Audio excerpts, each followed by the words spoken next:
नमस्कार, आप देख रहे हैं डीडी न्यूज। आपके साथ मैं हूं पराक्रम सिंह शेखावत। चर्चा में आप सभी का स्वागत है। चर्चा में आज बात पश्चिम एशिया संकट की। प्रधानमंत्री नरेंद्र मोदी ने राज्यसभा में पश्चिम एशिया संकट पर अपनी बात रखी। अमेरिका, इजरायल और ईरान के बीच युद्ध की स्थिति के कारण उपजा वैश्विक संकट एक गंभीर चुनौती है और इसका वैश्विक अर्थव्यवस्था पर भी गहरा असर पड़ा है। ऐसे में प्रधानमंत्री नरेंद्र मोदी ने कहा कि संकट की इस घड़ी में सरकार पूरी संवेदनशीलता से काम कर रही है। प्रधानमंत्री ने देशवासियों से कहा कि युद्ध के पल पल बदलते हालात में हमें हर चुनौती के लिए तैयार रहना होगा। प्रधानमंत्री ने आश्वासन दिया कि सरकार जनहित को सर्वोपरि रखकर तत्परता से कदम उठा रही है। साथ ही पश्चिम एशिया के घटनाक्रम पर अंतर मंत्रालयी प्रेस वार्ता भी आयोजित की गई, जिसमें स्पष्ट रूप से बताया गया कि हमारे देश में पेट्रोल और डीजल की कोई कमी नहीं है, पर्याप्त मात्रा में ईंधन उपलब्ध है और किसी भी तरह की अफवाह पर विश्वास न करें। तो चर्चा में आज समझने की कोशिश पश्चिम एशिया संकट से बनी स्थिति की गंभीरता को समझने की कोशिश करेंगे कि भारत इस स्थिति का सामना कैसे कर रहा है और इस संकट का समाधान आखिर क्या है।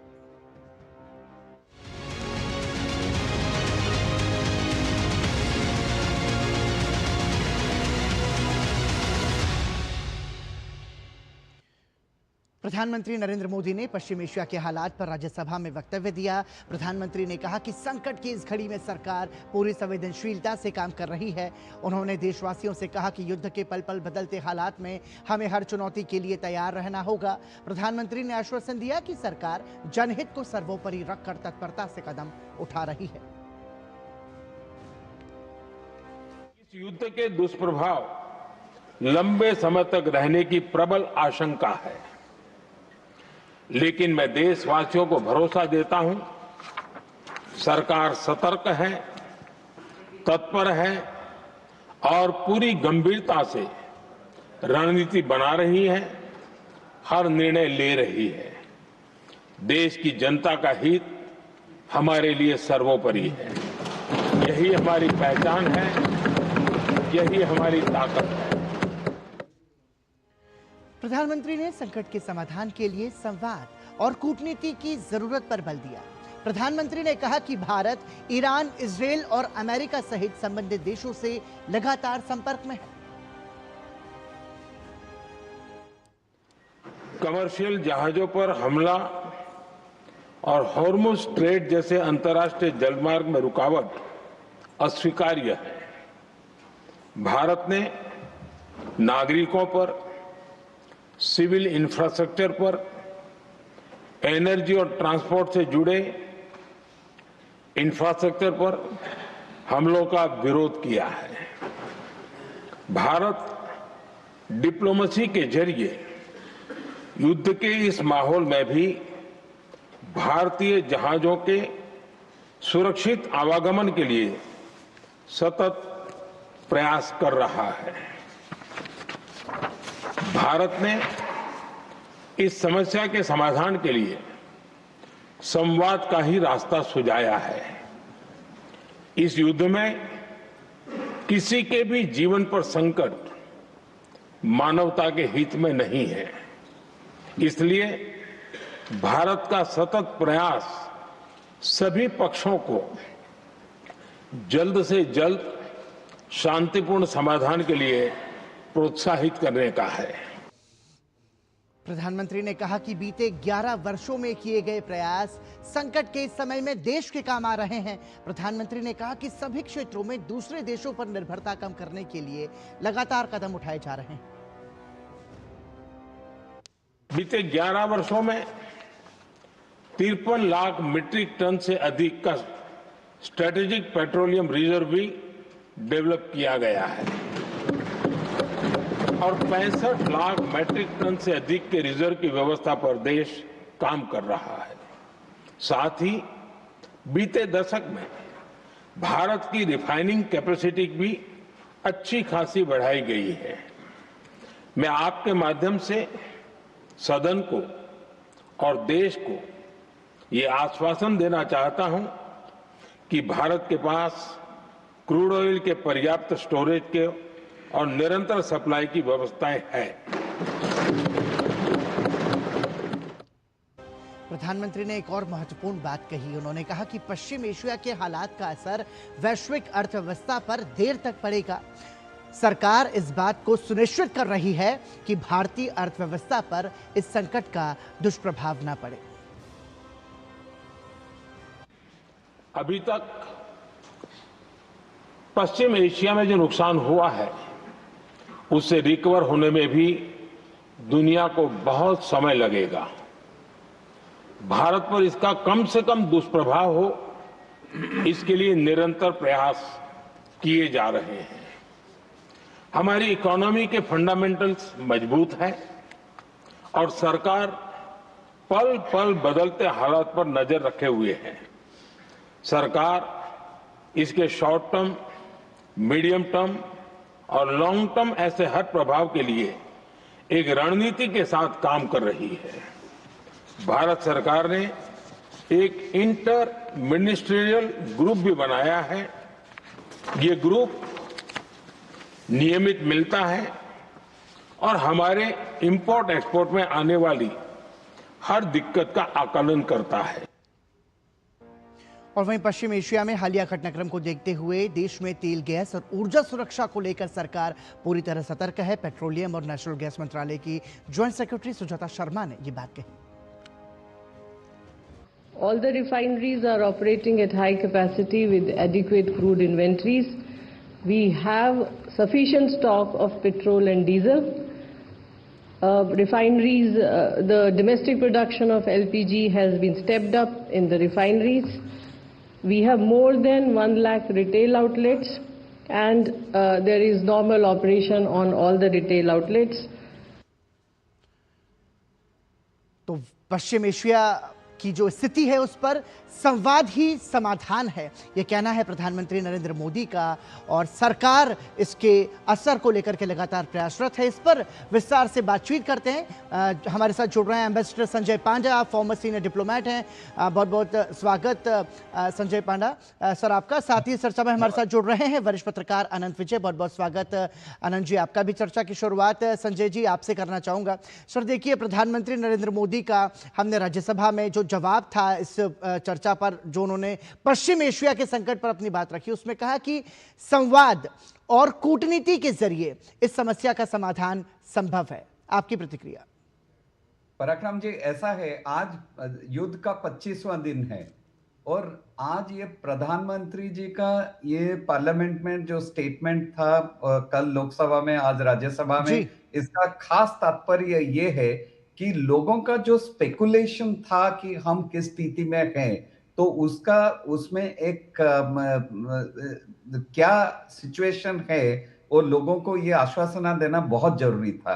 पर आप ये जो कूटनीति की बात कर रहे हैं, भारत का कूटनीति तो हम देख भी चुके हैं। जैसे हमारे हॉर्मज, स्ट्रेट ऑफ हॉर्मज से जब पूरा ब्लॉकेड, इफेक्टिव ब्लॉकेड था, तब भी हमारे कुछ जहाजें अपने एलपीजी और जो रुके हुए थे कतार में, वो स्ट्रेट ऑफ हॉर्मज में, वो हमारे external affairs minister doctor Jaishankar ने 2 बार ईरान से बात भी किए थे, उनके फॉरेन मिनिस्टर से, और उसके बाद सबसे संपर्क बनाए रखे थे। तो उसका हमने देखा कि वो पहुंच गए इंडिया। उसके बाद हमारा जब अमेरिकी प्रेशर होते हुए भी पहले हमने रशिया के साथ ये संपर्क नहीं तोड़ा ऑयल इंपोर्ट का, तो उसका फायदा तो हमें मिला ही है।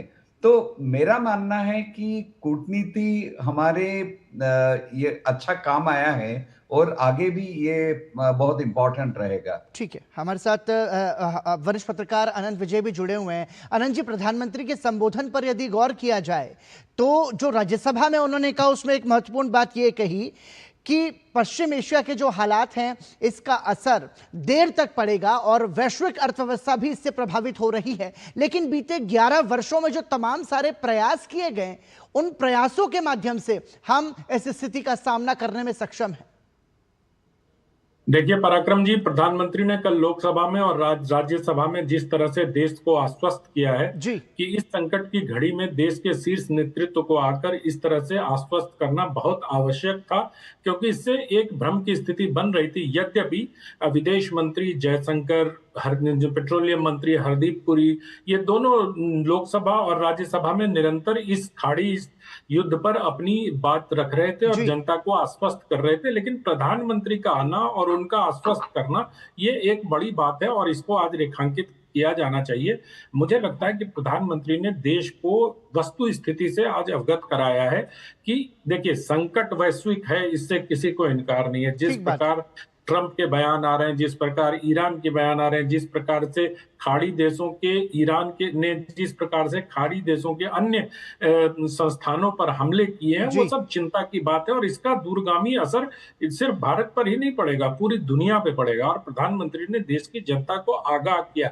लेकिन एक और महत्वपूर्ण बात प्रधानमंत्री ने आज अपने भाषण में कही, जिसकी ओर देश की जनता का ध्यान आकृष्ट कराना चाहूंगा। उन्होंने कहा कि कोरोना जैसी महामारी के समय जब हमने एक टीम की तरह जुटकर भारत ने जब उस पर विजय प्राप्त कर लिया, तो इस संकट से भी उबरने से हमें कोई नहीं रोक सकेगा। लेकिन जरूरत आज इस बात की है पराक्रम जी कि पूरा देश एक स्वर में बोले और जो विपक्ष जिस प्रकार के भ्रामक चीजें फैला रहा है, अब आज देश की जनता को यह पता होना चाहिए कि खाड़ी देश में जो संकट है उसकी इस आपदा में कांग्रेस पार्टी हिमाचल में लाभ उठाने के प्रयास में जुट गई है और उसने वहां पेट्रोल के दाम बढ़ा दिए, जो कि देश में किसी भी चीज की अभी दाम बढ़ाने की आवश्यकता ही नहीं है। अभी तो पेट्रोल 54 दिनों तक हमारे पास है, उसके बाद की स्थिति क्या होगी आपने अभी आपकी अर्थव्यवस्था खराब है, आप अपने कर्मचारियों को वेतन नहीं देना चाह रहे, और उसमें भी जब उस स्थिति पर सरकार लगातार नजर रख रही हो, लगातार मॉनिटरिंग की जा रही हो, उपाय के प्रयास किए जा रहे हो, कम से कम ऐसे समय में तो इस तरह की राजनीति से बचना चाहिए। इसी के साथ यहां रुक रहे हैं, एक छोटे से ब्रेक के लिए बने रहे हमारे साथ, चर्चा में चर्चा जारी है।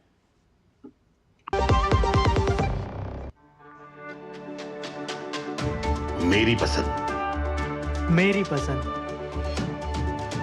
मेरी पसंद, मेरी पसंद, हमारी पसंद, हम सबकी पसंद। मजबूत देश का मजबूत सरिया हो गया स्टील। टर टर टर टर सिस्टर बीना का मैसेज आया है, अर्जेंट लिखा है, मेरे बच्चे के ट्रीटमेंट के लिए 1 लाख रुपए चाहिए डॉक्टर, तुरंत भेज दीजिए प्लीज। सिस्टर बीना, मैं पहले सिस्टर बीना को फोन करके पूछूंगी फिर भेजूंगी, क्योंकि मैं मूर्ख नहीं हूँ। Well done doctor. यूपीआई कहता है अगर पहचान के व्यक्ति से भी ऐसे मैसेज आए तो हो सकता है कि उनके मैसेजिंग ऐप हैक्ड हो, तो पहले नॉर्मल कॉल करके चेक करो और कहो मैं मूर्ख नहीं हूँ। जाइए आप भी किसी का टेस्ट लीजिए। आप देख रहे हैं चर्चा में और हम बात कर रहे हैं पश्चिम एशिया से जो संकट की स्थिति बनी है उसके बाद के जो हालात हैं, निश्चित रूप से उससे पूरा विश्व प्रभावित हो रहा है। लेकिन भारत के प्रयास क्या हैं और भारत उस स्थिति का सामना कैसे कर रहा है, आज ये समझना हमें जरूरी है।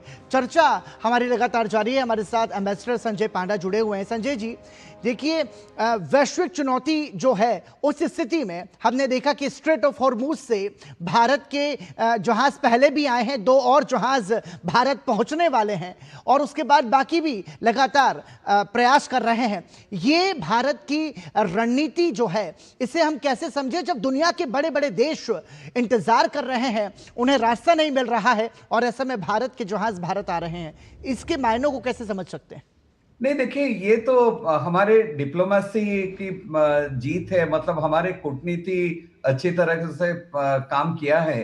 पर इससे अधिक आप अगर हमारे देश के बारे में कहेंगे, जैसे आपने पिछले बार ये पहले ये पूछा कि हमारा पिछले 11 साल से कैसे क्या फर्क पड़ा है कि हम इसको कर सकते हैं, इस पे हमें थोड़ी सी गौर करना चाहिए। क्योंकि ये हमारे जो चेंजेस हुए हैं, जैसे हमारे जो स्ट्रेटेजिक रिजर्व जिसका जिक्र किया था प्रधानमंत्री जी ने कि 53 लाख टन का स्ट्रेटेजिक रिजर्व है, तो उस हिसाब से आप देखेंगे तो ये 2 महीना से ज्यादा हमारे रिजर्व है, और इसके बाद हमारे डिप्लोमेसी के साथ जो हमारे डिपेंडेंस है पेट्रोलियम की, वो क्रूड ऑयल की, वो अगर आए तो क्रूड ऑयल की तो समस्या मैं सोचता हूं कि नहीं रहेगी, वो सुलझ जाएगा, क्योंकि रशिया के साथ भी हमारा बना है। और आपने ये भी देखा कि पिछले 11 साल की बात चल रही है, तो मैं ये आपको बता दूं, और प्रधानमंत्री जी ने भी बताया कि 27 देशों से पहले हम ले रहे थे पेट्रोलियम प्रोडक्ट्स, अभी 41 देशों से ले रहे हैं। तो ये इसका हमने डाइवर्सिफाई किया है। पर सबसे इंपॉर्टेंट चीज ये है कि जब आप ये कह रहे हैं कि बाहर इतना ग्लोबल इकोनॉमिक क्राइसिस और रिसेशन के तरफ हम जा सकते हैं, पर भारत का जो इकोनॉमिक फंडामेंटल्स है वो बहुत ही स्ट्रांग है, मतलब उसका फाउंडेशन इतना सुदृढ़ है। और जैसे हमारे मैन्युफैक्चरिंग सेक्टर में भी बूस्ट मिला है, और हमारे अपना मार्केट है। तो रिसेशन, जब ग्लोबल रिसेशन की तरफ जाएं, जैसे लोग एंटिसिपेट कर रहे हैं कि हो सकता है कि जाए, भारत के ऊपर उसका असर थोड़ा सा कम होगा। बात तो सही है कि प्रॉब्लम तो है, पर इतना असर नहीं होगा जितना जैसे यूरोप का ऊपर हुआ या चीन का ऊपर ऐसा है कि उनका इकोनॉमी जो है वो एक्सपोर्ट ओरिएंटेड इकोनॉमी है, मतलब उनका पूरा आधार ही एक्सपोर्ट का ऊपर उनका इकोनॉमी बिल्ट हुआ है, तो उनका ऊपर बहुत ज्यादा असर पड़ेगा। और बाकी यूरोप और बाकी डेवलप्ड कंट्रीज सब इसमें अफेक्टेड होंगे, पर भारत का थोड़ा सा इंपैक्ट कम होगा। हमारा चिंता की बात है गैस के बारे में। अभी जैसे 60% गैस हम डिपेंड करते हैं बाहर से आने का, तो इसलिए ये जो है हमारा प्रधानमंत्री ने लोगों को आश्वस्त किया है कि हमारे प्रोडक्शन बढ़ाए, पर ये युद्ध अगर जल्द से जल्द इसका युद्ध विराम ना हो, तो मुझे लगता है कि इस पे थोड़ी सी हमको पूरा फायर फाइटिंग। ठीक है, देखिए ये निश्चित रूप से जो हालात बने हैं वो वैश्विक संकट के हालात हैं। ऐसे में जो तमाम सारे प्रयास किए जा रहे हैं, जो वैकल्पिक प्रयास किए जा रहे हैं, वो यहाँ पर महत्वपूर्ण हो जाते हैं। अनंत विजय जी, हमने देखा कि अंतर मंत्रालय प्रेस वार्ता आयोजित हुई, जिसमें पहले भी वो स्पष्ट कर रहे थे, आज फिर एक बार उन्होंने दोहराया कि हमारे देश में किसी भी स्थिति में एलपीजी की, पेट्रोल और डीजल की कहीं कोई कमी नहीं है। अफवाहों पर विश्वास ना किया जाए और जो पैनिक बाइंग है उससे बचने की सलाह दी जा रही है। इसे कैसे समझ सकते हैं? पराक्रम जी, देखिए जिस प्रकार से आज तीनों मंत्रालयों के अधिकारियों ने जो प्रेस कॉन्फ्रेंस की और अपनी वस्तु स्थिति बताई, उसके हिसाब से तेल, गैस और एलपीजी की किसी भी, अभी जहां भी तेल शोधन संयंत्र हैं वहां किसी प्रकार की कमी अभी तक नहीं हुई है एज ऑफ नाउ, और आने वाले दिनों में भी नहीं दिखाई दे रहा है, ऐसा उन्होंने देश को आश्वस्त किया है। तो मुझे लगता है कि जो पैनिक बुकिंग हो रही थी एलपीजी की, या जो कालाबाजारी हो रही थी, या जो होर्डिंग्स हो रहे थे, उस पर रोक लगाना चाहिए, और तमाम राज्य सरकारों को भी केंद्र सरकार के कदमों के साथ मिलकर, क्योंकि कानून व्यवस्था का मामला पूरी तरह से राज्य सरकार के हाथ में, जमाखोरी और कालाबाजारी रोकने का दायित्व भी उनका है। राज्य सरकार को भी सतर्क होकर इस पर अंकुश लगाना चाहिए, और जनता पिछले 4-5 दिनों से जब 4-5 क्या बल्कि 8 दिनों से, जब से ये अंतर मंत्रालय जो समिति थी उनके स्पोक्स पर्सन आके बताने लग गए, तब से पैनिक बुकिंग जो थी वो बहुत कम हो गई है। एलपीजी के बाहर जो कतारें दिखाई दे रही थी शुरुआती दिनों में, वो कम हो गए हैं, लोगों का भरोसा हो गया है, और प्रधानमंत्री का जो आज का बयान था उसने उस भरोसे को और गाढ़ा किया है। तो मुझे लगता है संकट है, संकट का सब मिलकर सामना करना चाहिए, और जिस प्रकार से कूटनीति और रणनीति दोनों, मैं इसको बोलता हूं, क्योंकि भारत रण में नहीं है लेकिन रणनीति जरूर भारत बना रहा है। आप देखो जिस प्रकार से होर्मुज से हमारे 2 जहाज अभी और आने वाले, उसमें 33 भारतीय भी हैं जो उस जहाज के साथ आ रहे हैं। सिर्फ तेल ही नहीं आ रहे, हमारे भारतीय भी वापस आ रहे हैं। ये भी हमारे लिए एक बड़ी बात है कि जब अभी जैसे एम्बेसडर संजय बता रहे थे कि जिस प्रकार से कूटनीति की और राजनयिक की जिस प्रकार से चालें चली जा रही हैं और जिस प्रकार से भारत नॉन अलाइंड मूवमेंट से मल्टी अलाइंड की तरफ बढ़ा है, वो एक बड़ा शिफ्ट भारत की फॉरेन पॉलिसी में है और जो समय की आवश्यकता थी। आज अगर हम नॉन अलाइंड का झंडा उठा के कबूतर उड़ा रहे होते तो शायद हम इस संकट से इस मजबूती के साथ सामना नहीं कर पा रहे होते। आज आवश्यकता इस बात की थी कि हम मल्टी अलाइनमेंट देश बनकर सबके साथ अपने संबंध बना, और प्रधानमंत्री ने बताया भी किस प्रकार से आज हम 41 या 47 देशों से इंपोर्ट कर रहे हैं। अभी विशाखापट्टनम की बात भी आपने अपनी रिपोर्ट में बताई कि वहां भी जिस प्रकार से किसी प्रकार के गैस की दिक्कत नहीं हो रही और संयंत्र पूरी क्षमता से बल्कि बढ़ा दिया गया है क्षमता। अगर गैस की सप्लाई नहीं होती तो बढ़े हुए क्षमता के आधार पर संयंत्र कैसे काम कर सकते थे, ये विपक्षी दलों को ये भी मंत्रालय ने अपनी प्रेस वार्ता में बताया कि हमारे देश की जो तमाम सारी रिफाइनरीज हैं वो भी अपनी पूरी क्षमता के साथ काम कर रही है, इसलिए घबराने की फिलहाल कोई जरूरत नहीं है। इसी के साथ यहां रुकेंगे एक और छोटे से ब्रेक के लिए। चर्चा में चर्चा जारी है। जब धरती चीर कर निकलता है लोहे का पत्थर और मिलता है मोंगिया के जोश से, फिर तपता है, पिघलता है और बनता है फौलाद। अब होता है सरिया सारी खूबियों के साथ। मोंगिया स्टील, मजबूत देश का मजबूत सरिया। प्लेटफॉर्म नंबर 2 से चलने वाली सुपरफास्ट एक्सप्रेस के यात्री आई एम हियर। तुम्हें नहीं, इसे मोबाइल चार्ज करना, दिमाग चार्ज कर अपना। ऐसे पब्लिक पोर्ट से फोन चार्ज किया तो पर्सनल डेटा होगा पब्लिक। देखा? पापा रुको, मैं पे करता हूँ। No signal. अब क्या करोगे? फ्री वाईफाई है ना। बुद्धू सुधर जा। पेमेंट्स के लिए नो ओपन वाईफाई, यानी फ्रॉड को करो बाय बाय। आरबीआई कहता है करो सही शुरुआत, बनो फाइनेंशियली स्मार्ट। ब्रेक के बाद एक बार फिर आपका स्वागत। आप देख रहे हैं चर्चा में। पश्चिम एशिया संकट पर लगातार जो है स्थिति रखी जा रही है और उससे निपटने के लगातार प्रयास भी किए जा रहे हैं। संजय पांडा जी, बहुत संक्षेप में ये सवाल ये है कि क्या समाधान है? मतलब रणनीति, शांति और संवाद, यही इस संकट का समाधान है? आप ये रणनीति, आप भारत के बारे में बात कर रहे हैं या पश्चिम एशिया के? प्रधानमंत्री राज्यसभा में ये कह रहे हैं कि हमारी शांति और संवाद की जो अपील है वो इतनी मजबूत हो कि पूरी दुनिया उसको संसद के उच्च सदन से सुन सके। हाँ जी, बिल्कुल। हम तो ये पहले से कहते आए हैं कि इसको सुलझाने के लिए युद्ध विराम की जरूरत है और युद्ध विराम लाने के लिए हमको डिप्लोमेसी और नेगोशिएशंस के तरीके से करना चाहिए, पर हमको एक बड़ी कैलिब्रेटेड मूव करनी होगी और हम कर ही रहे हैं, क्योंकि हमारे संबंध जो है इजराइल के साथ, आप देखिए, वो एक नॉन नेगोशिएबल संबंध है। हमारा स्ट्रैटेजिक पार्टनरशिप है, कॉम्प्रिहेंसिव स्ट्रैटेजिक पार्टनरशिप इजराइल के साथ। उसके होते हुए भी जब पैलेस्टीनियन प्रॉब्लम था, हमने इजराइल को, जब ह्यूमैनिटेरियन इश्यू आता है, हमने कहा है कि ये उचित नहीं है, इजरायली का एक्शन गाजा में ये उचित नहीं है। तो हमको एक बड़ी केयरफुली ये कैलिब्रेट करके चलना पड़ेगा।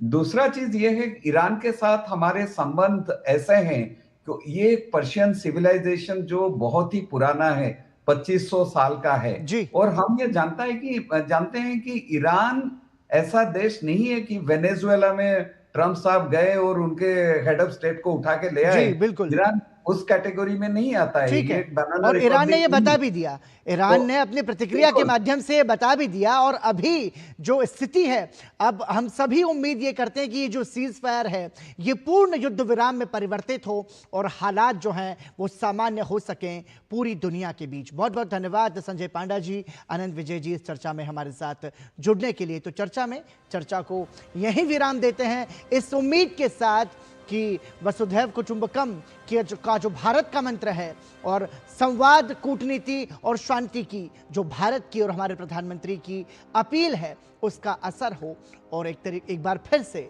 शांति स्थापित हो सके। इसी के साथ आज के इस कार्यक्रम में इतना ही। दीजिए अनुमति। नमस्कार।